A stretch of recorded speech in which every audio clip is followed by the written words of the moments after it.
안녕하세요. 오늘 2022년 1월 15일 에코 커뮤니티 예배를 시작하겠습니다. 오늘 저희와 함께 하시는 모든 분들을 환영합니다. 함께 기도하고 예배를 시작하겠습니다. 사랑하는 주님, 우리의 생에 우리가 하늘을 향하여 열린 마음을 가지고 나아갈 주님께서 우리를 환영하시고 우리에게 사랑으로 인도하셨으며 그 자리에서부터 우리가 가장 아름다운 그 모습이 되도록 한 걸음 한 걸음 이끌어 주셨음을 인하여 감사합니다. 주님, 오늘 이 만남을 통하여 예배를 통하여 우리가 더욱더 우리가 누구인지 알도록 이끌어 주시고 우리와 함께하는 이웃들과 더불어 하나님께서 우리를 부르신 그 부르심의 소망이 되고 응답이 될 수 있도록 도와주세요. 감사드리며 예수님의 이름으로 기도드립니다. 아멘.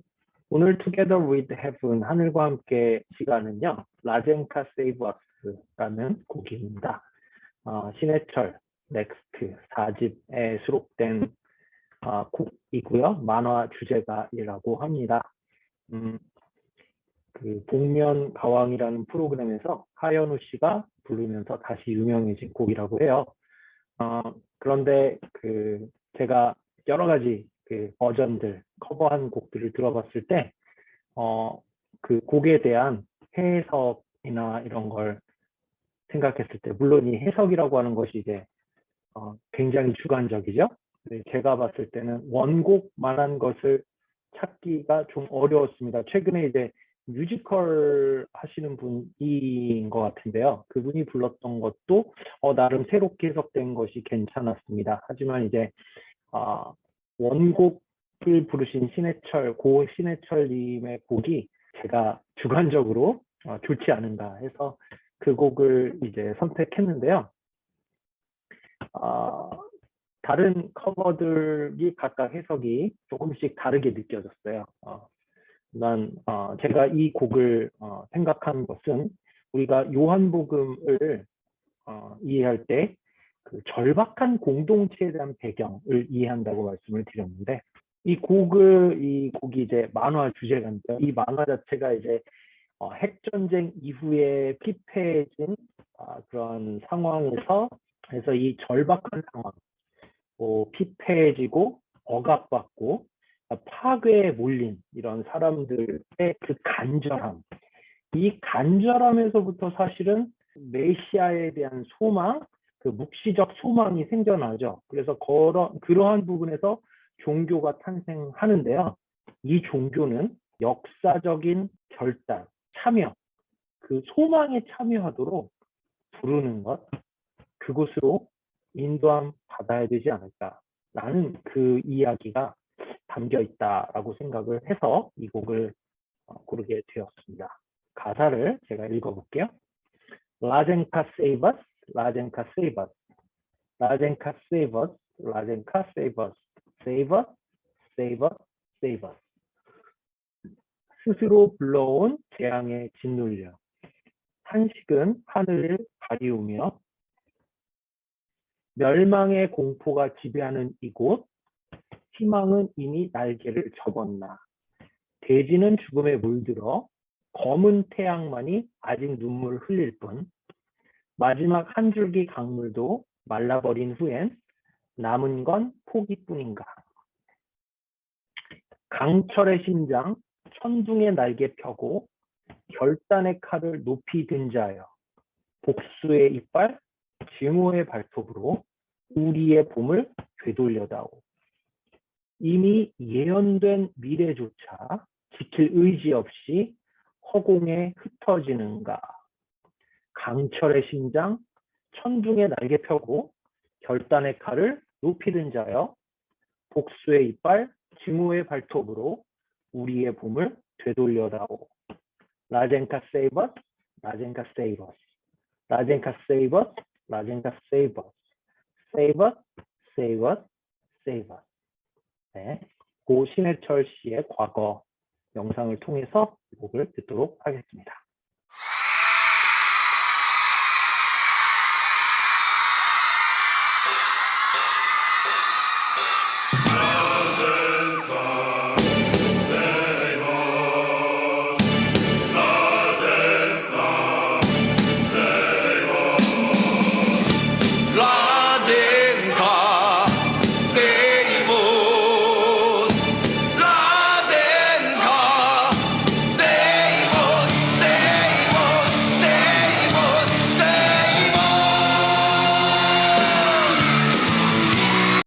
오늘 제자리 찾기 시간, 제가 가장 마음을 써서 만들어 가고 싶은 자리인데요. 기도하는 마음으로 준비해 가도록 하겠습니다.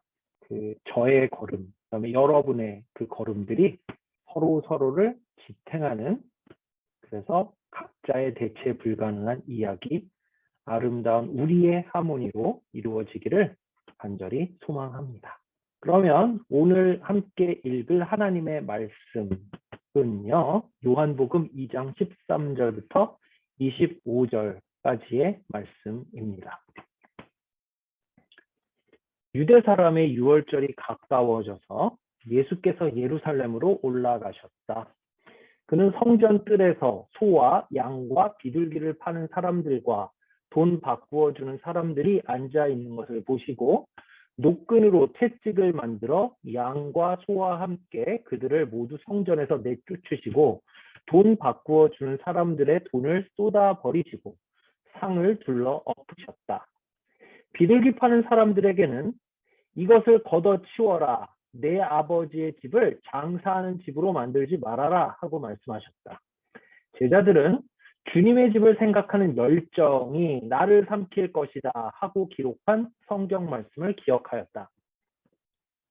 유대 사람들이 예수께 물었다.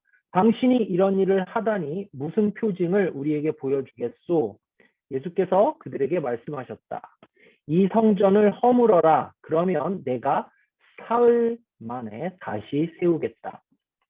그러자 유대 사람들이 말하였다. 이 성전을 짓는데 46년이나 걸렸는데 이것을 사흘 안에 세우겠다고요? 그러나 예수께서 성전이라고 하신 것은 자기 몸을 두고 말씀하신 것이었다. 제자들은 예수께서 죽은 사람들 가운데서 살아나신 뒤에야 그가 말씀하신 것을 기억하고서 성경 말씀과 예수께서 하신 말씀을 믿게 되었다. 예수께서 6월절에 예루살렘에 계시는 동안에 많은 사람이 그가 행하시는 표정을 보고 그 이름을 믿었다. 그러나 예수께서는 모든 사람을 알고 계심으로 그들에게 몸을 맡기지 않으셨다. 그는 사람에 대하여서는 어느 누구의 증언도 필요하지 않으셨기 때문이다. 그는 사람의 마음속에 있는 것까지도 알고 계셨던 것이다. 이것은 하나님의 말씀입니다.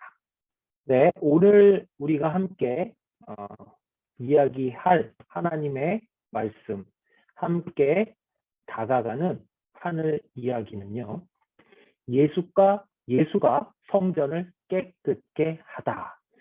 일반적으로 성전 정화로 알려진 사건입니다. 예수가 왜 죽으셨을까라는 것은 초대교회의 굉장히 중요한 질문이었죠.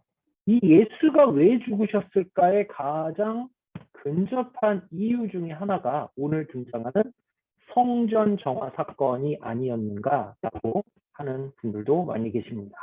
이 예수가 성전을 깨끗게 한 사건, 이것은 성전이라고 하는 것이 어떤 목적을 위하여 있는가라는 것에서 출발한다고 볼 수가 있습니다. 이 성전이라는 곳에 예수가 예루살렘에 올라가셔서 성전 뜰이라고 하는 곳으로 들어가셨습니다. 예수가 움직이셨죠. 근데 이 성전 뜰이라고 하는 이 뜰은요, 보통 이방인의 뜰이라고 하는 위치입니다. 그러니까 이 뜰은요, 성전 축제에 참여할 수 없었던 이방인들이 이 성전 참여의 축제의 기쁨을 함께 나누어주고 누릴 수 있도록 초대되는 자리였던 것이죠. 다시 말하면 우리의 생애에 있어서 우리가 하늘의 이야기와 만나는 그 기쁨의 현장을 이 다른 이웃에게 나눌 수 있는 삶의 자리라고도 할 수가 있을 것입니다. 그런데 그 자리를 무엇으로 채워 놓았는가 하니 소와 양과 비둘기를 파는 사람들, 돈 바꾸어 주는 사람들, 환전상이라고 하죠. 왜 그러냐 하면은 당시에 사람들이 쓰는 돈, 화폐와 그 성전의 성전세나 아니면 성전에 지급하는 헌물로 지급하는 화폐가 달랐던 것 같습니다. 그리고 또 그 긴 먼 길을 재물을 가지고 오죠, 사람들이. 그래야 되는데 소나 양과 비둘기와 같은 재물들을 먼 데서부터 가지고 오면 어렵죠. 소와 양과 비둘기가 다칠 수도 있고 이런 게 있기 때문에 바로 그 앞에서 재물을 사다가 예배를 성전 예배를 드릴 수 있도록 그렇게 하는 사람들이 소와 양과 비둘기를 팔았겠죠. 다시 말하면 예배를 위하여 예배를 잘 드리기 위하여 예배를 합당하게 드리기 위하여 이 사람들은 이방인의 뜰에 판을 다 깔아놨어요. 그걸 다 채워놓았습니다. 여기에 목적은 나눔을 위한 것인데 여기에 목적은 흘러감을 위한 것인데 여기는요 우리가 채워야 될 것이 아니라 비워놓아야 될 자리인데 여기를 뭘로 채워놨냐면 종교적 행위를 돕기 위한 그 것들로 채워서 궁극적으로 여기에 있는 사람들이 뭘 했냐? 벌어먹고 사는 거예요. 경제활동을 한 것이죠. 이 상황이죠. 그랬을 때 예수께서 다 뒤집어 엎어버린 거죠. 자, 이런 이야기입니다. 그래서 이렇게 이야기해서 이것을 걷어치워라. 내 아버지의 집을 장사하는 집으로 만들지 말아라. 이게요. 예배 드릴 때 예전에 이런 교회들도 있었다고 해요. 예배 드리는 주일에는 그 경제활동도 하면 안 된다. 그래서 돈 주고 뭐 사는 거 그래서 예배 그 주일날은 뭐 사 먹지도 못하고 뭐 그랬다고요. 그런 얘기인가? 자, 예수운동은 두 가지 큰 특징이 있습니다. 하나는 반종교 운동이었어요. 다시 말하면 유대교, 당시 지배 종교였던 유대교의 그 가두어진 생각의 박스, 이 가두어진 이 사람들의 몸을 가두고 어떤 의식을 가두고 생각을 가두고 그 도덕적 시각을 가두었던 그 종교적 박스, 이것을 깨뜨리는 운동이 예수의 운동이었고요. 또 하나는 반제국 운동이었습니다. 로마의 황제가 왕이고 그 왕의 힘이 평화를 유지한다. 팍스 로마나라고 하는 그 구조, 그 제국 질서 구조에서 반기를 든 사건이었죠. 그래서 예수운동은 무엇을 주장합니까? 시저가 왕이 아니라 그리스도가 왕이다. 시저가 왕이 아니라 가난한 이들이 왕이다. 왕은 지배하지 않고 왕은 섬긴다. 이런 지배 질서에 대한 전복을 주장한 것이죠. 왜 예수가 십자가에 달리셨을까요? 로마의 지배 체제의 질서에 대단한 위해가 되었기 때문이겠죠. 그리고 십자가 자체가 정치범들을 처단하는 그러한 수단이기도 했고요. 오늘 이 말씀을 통해서는요. 예수운동이라고 하는 것의 중요한 성격 중에 종교 해방의 성격을 살펴보려고 합니다. 먼저는 그 예수께서 하시는 이 활동을 보고 제자들은 어떤 말씀을 생각해 냈다고 나오느냐 보면은 17절에 주님의 집을 생각하는 열정이 나를 삼킬 것이다. 주님의 집을 생각하는 열정을 예수의 활동을 통해서 제자들은 생각해내는 것이죠. 또는 이 요한 복음의 저술자들은 기억해낸 것입니다. 그랬을 때 유대 사람들은 이렇게 묻습니다. 당신이 이런 일을 하다니 무슨 표징을 보여줄 수 있는가? 다시 말하면 이 성전을 뒤집을 수 있는 사람이라면 표징을 보여 하나님의 사람임을 증거해야 된다라는 것이 이 사람들의 생각이었겠죠. 그랬을 때 예수님이 이렇게 말씀하십니다. 성전을 허물어라. 그러면 내가 사흘 만에 다시 세우겠다. 기억하십니까? 저희가 구약 성서를 다룰 때 이 성전이라고 하는 것은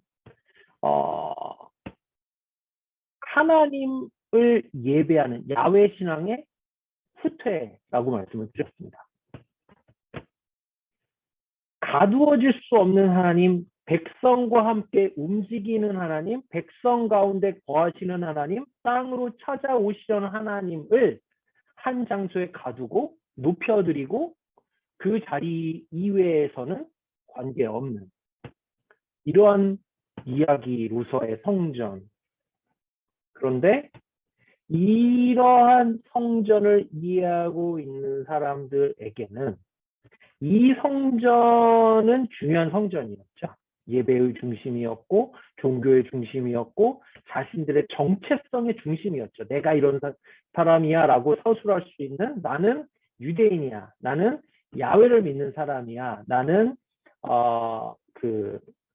이 말씀의 가르침을 받고 토라의 가르침을 따르는 사람이야. 이런 정체성이 뭐와 연결되어 있었냐면 성전에 연결되어 있었죠. 이 시기의 성전은 헤롯이 리모델링한 성전이겠죠. 물론 그 요한복음이 쓰여질 당시에는 이 성전은 무너졌겠지만, 그런데 이거를 예수님이 성전을 허물어라 내가 다시 세우겠다 했을 때 대화가 안 되는 것이죠. 왜요? 성전에 대한 이해가 다르니까요. 예수가 말한 성전은 그 성전이 아니었습니다. 제자들은 이렇게 나중에 생각이 나는 거죠. 예수께서 성전이라고 하신 것은 자기 몸을 두고 하신 것이다. 예수가 성전이다. 우리의 몸이 성전이다. 이 신앙을 알게 된 제자들은 이 사건에서 이야기는 예수가 성전을 허물어라 라고 했던 그 허물어야 될 성전이 예수의 몸이었고, 그리고 다시 세울 성전도 예수의 몸이었다라는 이야기를 기억해 냈겠죠. 하지만 이 시점에서는 성전에 대한 이해가 달랐기 때문에 대화가 안 되는 것이죠. 이 제자들도 마찬가지로 무슨 얘기인지 몰랐던 것 같아요. 그래서 죽은 사람들 가운데서 살아내신 뒤에야, 부활의 빛을 맛본 뒤에야 그 말씀을 알게 되었다라고 기술하고 있기도 합니다. 우리가 종교가 왜 생겨나나요? 사람들이 피폐한 상황이나 억압적 상황, 자연재해나 이런 것에 대한 어떤 굉장한 두려움, 우리 삶의 불확실성에 대한 두려움, 이런 것에 대한 절박함이 기도를 만들어내죠. 하늘을 향한 기원, 기도 이런 걸 만들어냅니다. 그리고 그 기도하는 마음이 기대의 곳을 찾게 되고 구원할 사람을 찾게 되고 신을 찾게 되죠. 그랬을 때 그 인간의 마음을 모아서 하나의 의식으로, 하나의 문화로, 그리고 하나의 삶의 방식으로 그렇게 형성되는 것. 그리고 그 형성에 큰 영향을 끼치는, 보다 하늘에 더 가깝게 있었다라고 생각되는 그 사람들, 처음에 무당이나 샤먼이라고 하기도 했고요. 제사장 또는 사대였기도 했습니다. 그런 사람들, 하늘과 땅의 중재자 역할을 하는 사람들, 그러면 사람들은 그 사람을 통해서 신을 의지하게 되고요. 그 사람들을 통해서 두려움들을 이겨낼 어떤 생각들을, 이야기들을, 신화나 이런 것들을 생각하고 그거에 대한 의식, 리추얼들을 따르게 되는 것이죠. 그런데요, 그렇게 구축된 종교가 무슨 일이 일어나냐면은 사람들이 그 종교에 의존되고요. 그 종교는 그 사람들의 삶의 땀과 핏방울들, 그 열정들을 종교를 위한 것으로서 활용하게 되죠. 그래서 사람들의 피와 땀을 빨아먹고 종교가 지속적으로 존재하게 되는 그런 악순환이 반복되게 되죠. 그런데 그 중재자 역할을 했던 사람은 거기서 유익을 누리게 되는 거죠. 그 사람들은 이 작업을 굉장히 홀리하다, 세이크리드하다, 그러니까 거룩하다 이렇게 이야기하지만 실제로는 장사인 거죠. 마켓인 거죠, 마켓. 사람들이 시장인 거죠. 이 사람들을 먹여 살리는 거죠. 종교에 종사하는 사람들을 먹여 살리는 겁니다. 그래서 예수님이 이렇게 분노하는 거예요. 내 아버지의 집을 장사하는 집으로 만들지 말아라. 거기는 뭐가 없습니까? 이방인의 뜰이 없는 거죠. 다른 사람들이 거기 들어갈 틈이 없는 거예요. 왜요? 거기를 다 인간의 열정과 노력과 땀과 열심히 하는데 그걸 뭘로 채우는 거예요? 자기 종교를 위한, 자기 종교를 지키기 위한, 자기 종교의 바운더리를 세우기 위한 것으로 그 열정과 땀과 그 모든 재산을 사용하는 거거든요.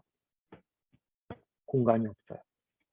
다른 이웃이 들어와 함께 누리고 함께 즐거워하고 함께 대화할 공간은 없는 것입니다. 오히려요. 종교를 가졌기 때문에 이 상황, 이 예수가 분노한 지점인 거죠. 여기까지는 똑같습니다. 사람들은요, 그 두려운, 그 절박함에서 하늘을 향하여 기도를 하기 시작합니다. 그리고 기댈 곳을 찾기 시작해요. 신을 찾기 시작하고요. 구원자를 찾기 시작합니다. 그 사람들의 마음을 모아서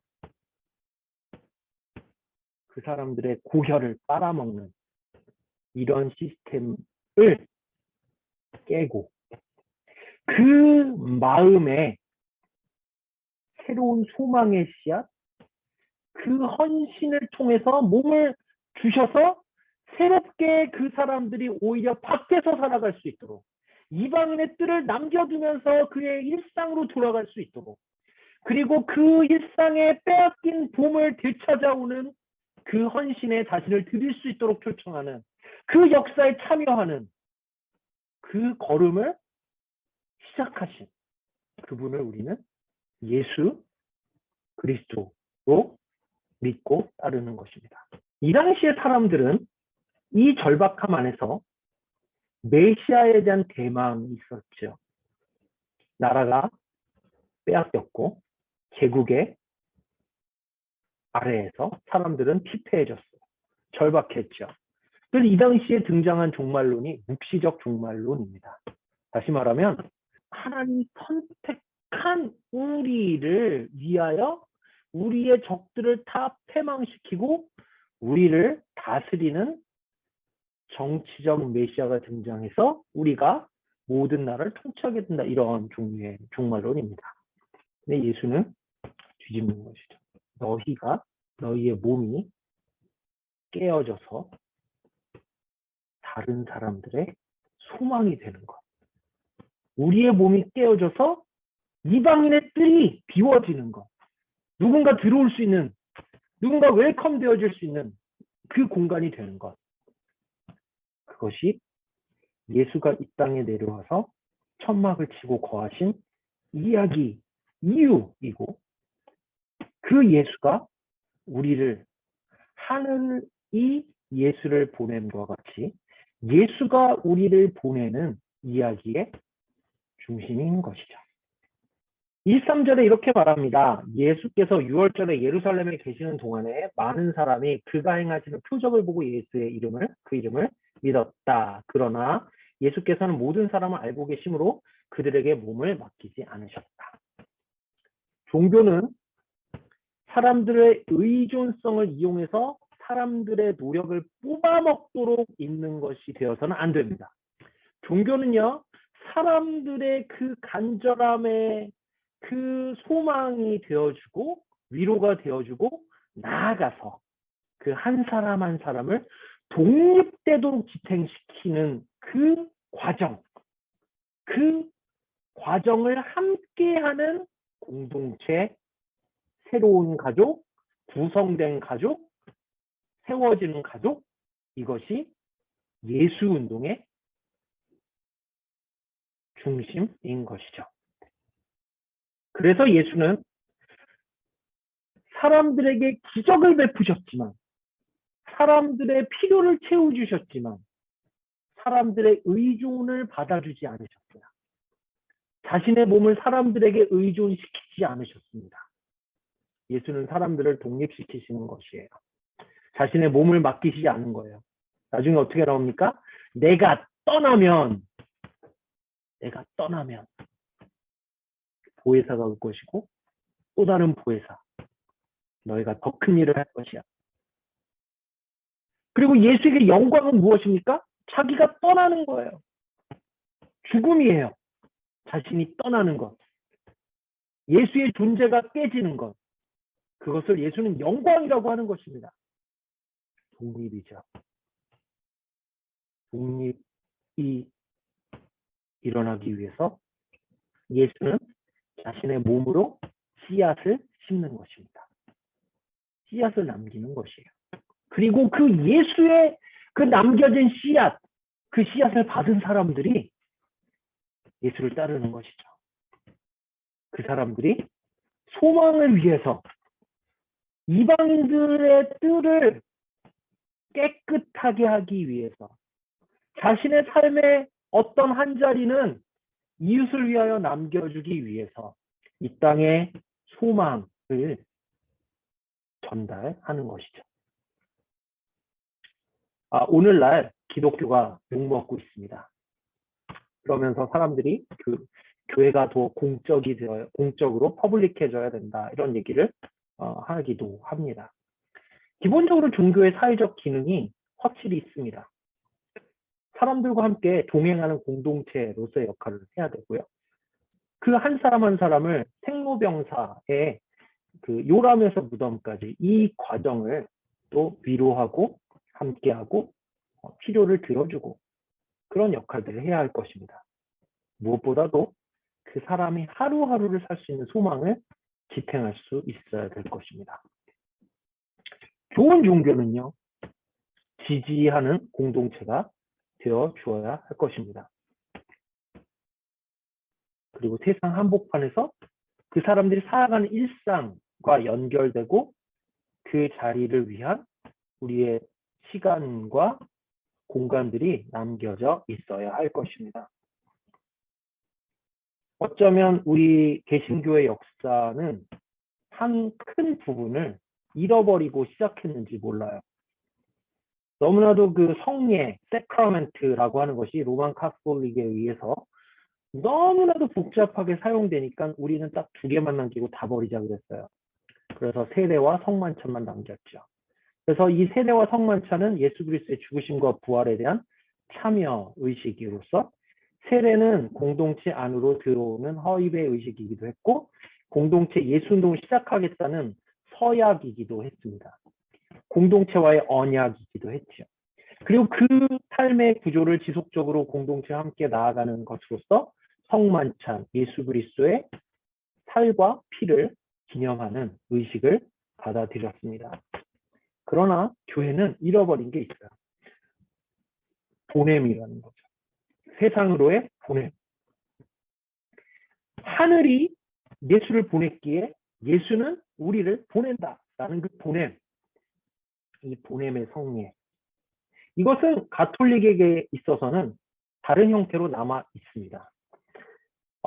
사제 서품과 혼인 성사는 여전히 가톨릭의 축소된 7가지 성사 또는 세크라멘트로 남아 있습니다. 그래서 사제와 혼인, 사제는 교회의 그리스도와 결혼하는 것으로서, 혼인은 결혼을 통해 가정을 이루는 것으로서 그렇게 그것을 세크라멘트로 인정하긴 합니다. 하지만 이것은요, 분리된 것이죠. 이원론적으로 분리된 것입니다. 우리에게 또 남아있는 게 있어요.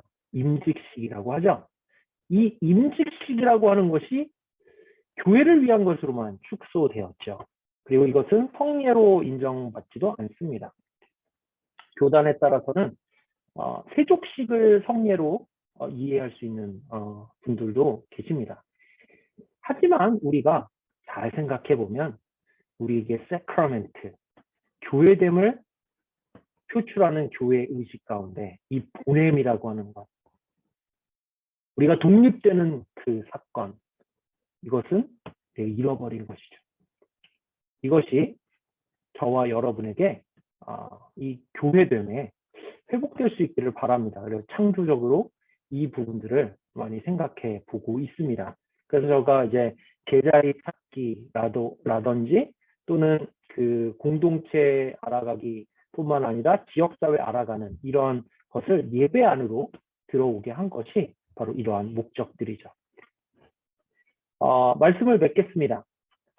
예수운동은 종교 해방운동입니다. 그렇다고 해서 우리의 두려움과 우리의 그 절박함 가운데 있는 기도를 무조건 버리거나 아니면 그걸 무시하거나 그런 운동은 또 아닙니다. 예수는 그 지점에서 사람들을 함께 하시고 위로하십니다. 그러나 동시에 그 사람들을 독립하도록 자신의 몸과 엮지 않으시고 묶지 않으시고 그 묶음을 푸는 자리로 나아가서 그 사람들을 삶의 어떤 여유를 가지고 그 사람의 삶에 누군가 들어올 수 있도록 하는 열린 그런 공동체로서, 그 소망의 공동체로서 저와 여러분들을 초청하고 계십니다. 그 예수운동에 저와 여러분이 참여할 수 있게 되기를. 그래서 예수가 뿌린 그 헌신의 씨앗, 그것이 우리에게 소망이 되어서 우리도 이 세상 안에 소망으로서 우리의 삶의 대체 불가능한 이야기를 만들어낼 수 있도록 그렇게 저와 여러분이 예수를 따르기를 간절히 소망합니다. 함께 기도하겠습니다. 사랑하는 주님, 예수께서 이 땅에 오셔서 소망을 주시기 위해서 자신의 몸을 던지셨습니다. 그러면서 우리에게 이 땅에 독립된 책임 있는 한 사람으로서 또한 이웃을 위한 자리를 내어놓는 그러한 예수를 따르는 백성으로 부르셨습니다. 하늘이 그 하늘의 마음을 열기 위해 예수를 우리에게 보내셔서 이 땅을 걷게 하셨던 것처럼 우리도 그 예수와 함께 세상 가운데로 보내져 세상에 닫혀진 공간에 하늘을 열 수 있는 그런 백성들이 될 수 있도록 도와주세요. 소망을 잃어버린 자리에서 소망을 피워낼 수 있는 그 이야기로 일할 수 있도록 도와주시고 이를 위한 지혜와 능력을 부어주시기를 구합니다. 감사드리며 예수님의 이름으로 기도드립니다. 아멘. 오늘 목례 이야기는 온라인을 통해서는 생략하도록 하고요. 다만 지속적으로 저와 여러분이 어떻게 하면 공적인 자리에서 우리가 그리스도인으로서 살 수 있을 것인가 고민에 하늘의 지혜가 있기를 바랍니다. 주님의 밥상입니다.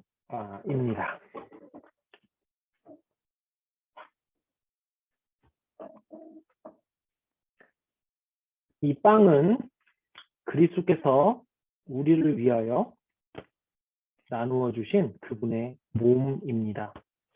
그분께서 이 땅에서 그 몸을 부서뜨리면서 우리 각 사람에게 나누어 주신 것은 우리 한 사람 한 사람도 우리의 헌신을 통해서 교회를 지키는 것이 아니라 우리 헌신이 종교를 유지하는 것이 아니라 이 세상에 소망의 씨앗을 이어가도록 세상에 빈 공간이 없는 자리에 빈 공간을 창출하도록 그리고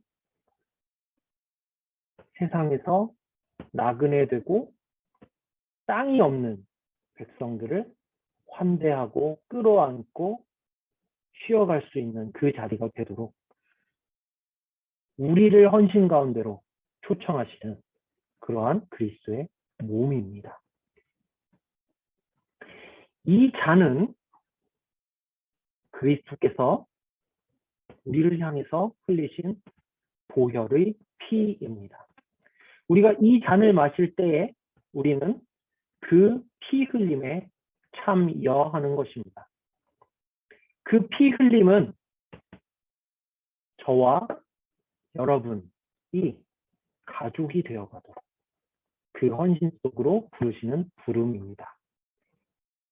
가족은 주어진 것이 아니라 만들어 가는 것입니다.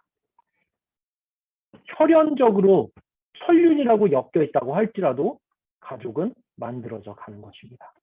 이 가족을 만들어져 가는 것이 어떤 사람을 바꾸거나 어떤 사람을 내가 정말 이게 좋다는 모습으로 그것을 강요하는 것이 아니라 오히려 그 사람이 내 삶의 어떤 자리로 들어올 수 있는 공간을 열어주는 관계의 회복입니다. 이 잔은 그 언약의 소망입니다. 우리가 이 빵과 잔을 먹고 마실 때 바로 이 소망의 씨앗이 저를 통해 여러분의 삶을 통해 심겨지기를 간절히 기도합니다. 함께 빵과 잔을 나누시겠습니다.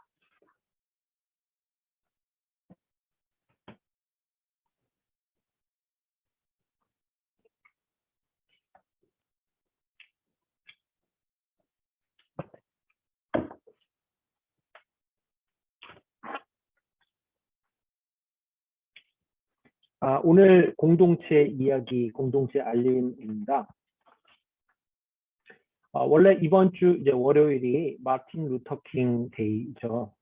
오늘 말씀에서 직접적으로 마틴 루터킹에 관련된 말씀을 드리지는 않았지만 이 마틴 루터킹 이분이야말로 자신의 삶의 씨앗을 통하여서 이방인의 뜰을 열어 제낀 그래서 사람들을 환영하는 새로운 길을 연 그런 분이 아니신가 합니다.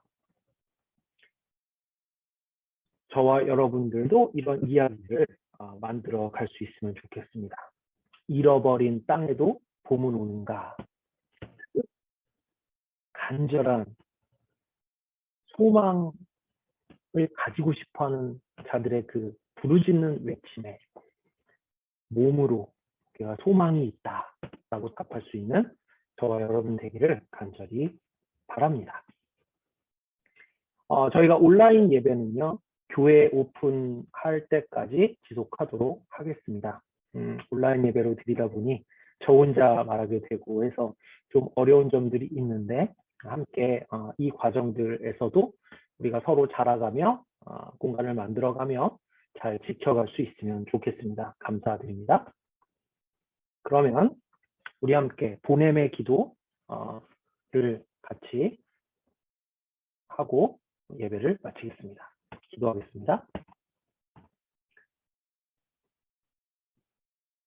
우리를 향해서 열린 하늘을 열어주신 하나님의 놀라우신 사랑과 그 열린 하늘에서 내어놓으신 예수 그리스도의 생애를 통해 보여주신 놀라운 은혜와 베푸심과 공간이 그리고 그 공간에서 마음껏 우리의 삶을 펼쳐갈 수 있도록 그 우리의 삶을 내어줄 수 있도록 불러내시는 성령의 감동하시는 능력의 역사가 오늘 우리와 함께하는 모든 이들에게 오늘로부터 영원까지 오늘로부터 우리가 하늘의 품에 안기는 날까지 함께 하시기를 간절히 기도드립니다. 아멘. 예배를 마쳤습니다. 감사합니다.